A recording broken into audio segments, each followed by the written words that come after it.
جب اہل بیت علیہ السلام مدینہ کی طرف آئے اور مدینہ کے نزدیک پہنچے تو بشیر بن جزلم امام سجاد علیہ السلام کے حکم سے مدینہ میں وارد ہوا اور اہل مدینہ کو اہل بیت علیہ السلام کی آمد کی اطلاع دی تو ہر طرف آہو فریاد اور گریہ زاری و حسینہ و غربتہ و شہیدہ کے بیان کرتے ہوئے مرد و زن، چھوٹے بڑے، حقیر و شریف، ننگے سر ننگے پاؤں، جوک در جوک مدینے کے دروازے کی طرف نکلے۔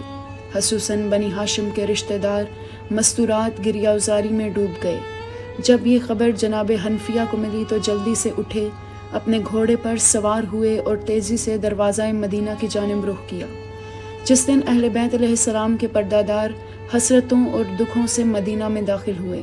مدینہ کے دروازے سے لے کر قبر رسول صلی اللہ علیہ وآلہ وسلم تک زمین عزاداروں کے آنسوؤں سے گیلی ہو چکی تھی۔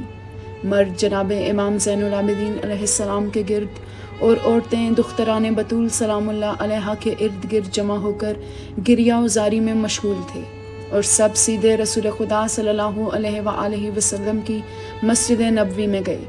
وہاں اہل بیت علیہ السلام نے ظالموں کے ظلم کا شکوہ اپنے نانا محمد مصطفیٰ صلی اللہ علیہ وآلہ وسلم سے کیا۔ پھر وہاں سے جناب زہرا سلام اللہ علیہا کی قبر پر پہنچی۔ جب بی بی زینب سلام اللہ علیہا کی نظر ماں کی قبر پر پڑی تو جگر سے صدائے درد نکلی اور ہائے ہائے کر کے ماں کی قبر پر گر پڑی۔ پھر بین کر کے فرمایا، اماں جان، میں حسین کو ساتھ لے کر گئی تھی لیکن اب حسین کو واپس نہیں لا سکی، البتہ حسین کی ایک نشانی لائی ہوں۔ پھر امام حسین علیہ السلام کا خون آلودہ پیرہن نکالا اور قبر پر رکھ دیا اور عرض کیا، اماں جان، یہ آپ کے فرزند کی نشانی ہے، اور اگر مجھ سے پوچھو کہ ہم پر کیا گزری تو اتنا عرض ہے، ہمیں ترک و دیلم کے قیدیوں کی طرح قیدی بنا کر شہر در شہر پھرایا گیا اور بہت زیادہ تکلیفیں اور دکھ دیے گئے۔ جناب فاطمہ زہرا سلام اللہ علیہا کی قبر کو زلزلہ آیا۔ بی بی زہرا سلام اللہ علیہا کا ہاتھ باہر نکلا اور بی بی نے وہ پیرہن اٹھا لیا۔ اب وہ پیرہن بی بی فاطمہ زہرا سلام اللہ علیہا کے پاس ہے۔ قیامت کے دن یہی پیرہن لے کر اللہ کی بارگاہ میں آئیں گی۔ صاحب محزن البقاء لکھتے ہیں کہ جب اہل بیت علیہ السلام گریہ و ماتم میں مصروف تھے تو ام المومنین جناب ام سلمہ سلام اللہ علیہا نے خون کی ایک شیشی اٹھائی۔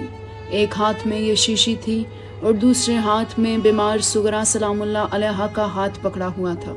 بیماری کی وجہ سے جناب فاطمہ سغرا سلام اللہ علیہا کے چہرے مبارک کا رنگ زرد تھا، جسم کانپ رہا تھا اور آنسو بارش کے قطرات کی طرح گر رہے تھے۔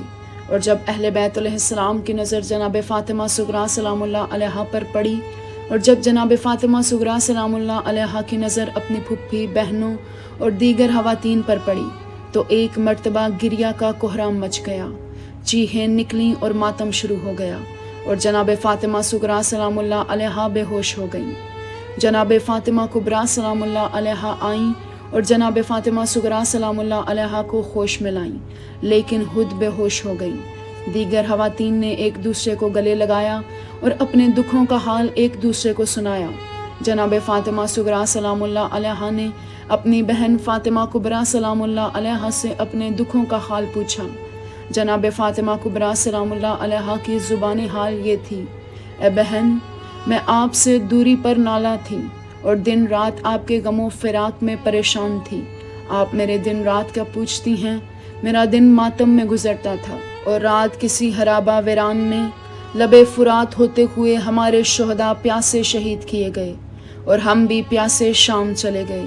ظالموں نے ہمارے بابا کے سر کو نوک نیزہ پر اٹھایا ہوا تھا اور ہم اس نیزے کے پیچھے پیچھے چل رہے تھے۔ جب یزید ملعون کے دربار میں پہنچے تو وہ میرے بابا حسین علیہ السلام کے لبوں پر چھڑی مار رہا تھا، تو یہ دیکھ کر ہمارے دل کباب ہو گئے تھے۔ جناب محمد حنفیہ علیہ السلام بھی آنسو بہاتے اور ہائے حسین کرتے ہوئے اس لٹے ہوئے قافلے کے پاس پہنچے۔ جب سیاہ علموں اور حیام حسین علیہ السلام پر نظر پڑی تو گھوڑے سے زمین پر گرے اور بے ہوش ہو گئے۔ بیمار کربلا امام زین العابدین علیہ السلام خود خیمے سے باہر آئے اور خود چچا کے پاس پہنچے۔ ان کے سر کو اپنے دامن میں رکھا تو محمد حنفیہ علیہ السلام ہوش میں آئے اور بھتیجے سے لپٹ کر بہت گریہ کیا۔ امام سجاد علیہ السلام نے اپنی مصیبت کی داستان چچا کو سنائی، شام و کوفہ کے راستے کے مصائب بیان کیے۔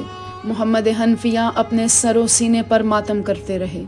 مدینہ منورہ میں 3 دن تک امام حسین علیہ السلام کے گھر مجلس عزا اور ماتم ہوتا رہا۔ لوگوں کا غم ہلکا ہوا، مگر اہل بیت حسین علیہ السلام کو نہ دن میں چین تھا نہ رات کو۔ وہ ہمیشہ گریہ زاری میں رہتے تھے، آنسو بہاتے، فریادیں بلند کرتے تھے۔ ان کی غذا اور قوت یہی آنسو بہانا تھا، بلکہ اوڑھنا بچھونا یہی آنسو تھے۔